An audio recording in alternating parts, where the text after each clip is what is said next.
muotipuun. Siis mä teen comebackin. Joo.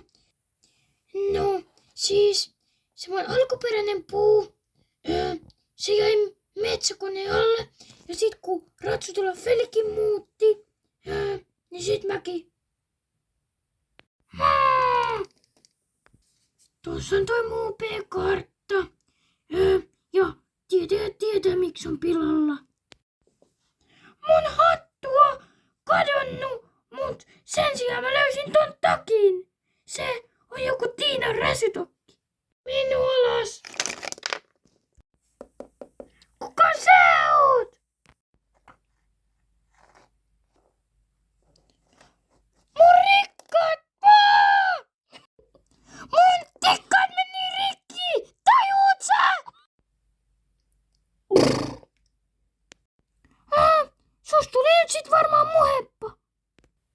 No mun tikkaat maksu varmaan 50, et mä oon sulle silti vihanen, vaikka sä ootkin mun heppa. Mut tää on ihan kelpiä. Ois mul taikaheppa?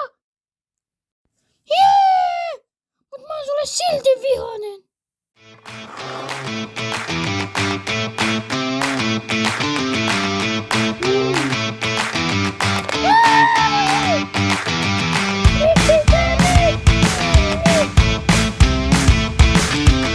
Soita ohjekirjaa. Se on miinus ja miinus. Pitäisikö olla miinus ja plus? No, vaikka mä aika hyvä rakentaja oon, niin ei muista silti mitään raksemiestä tuu. Pitäisiköhän mun hakea tolle hepalle jotain safkaa, kun se on vähän sen näköinen. Onneksi mulla on toi ilmaiskirppis tossa vieressä.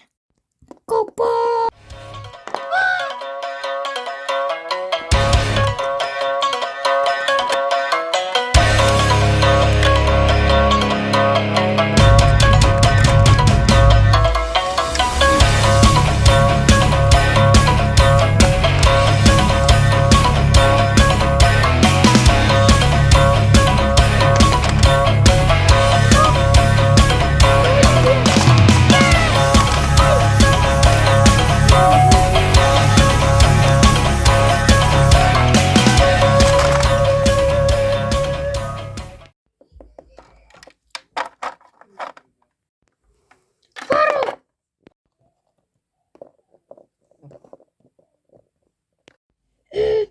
No, kello on näköjään jo 9. Mä menen varmaan joskus 12 aikaa ratsastaa tuolla, kun silloin ei ratsasta kukaan muu. Aika paljon tää kyllä painaa. Mä tajusin, että mä en oo antanut tuolle hepalle edes nimeä. Mut mä ajattelin, kun mä oon nähnyt semmosen huomion, että se pissailee aika paljon. Se on pissannut varmaan 2 tunnin aikana niinku 3 kertaa. Niin mä nimesin sen Pissattimeksi. Sen nimi on siis Pissatin, eli Jorma ja Pissatin. Täys hyvä pari. Mennään yksi este.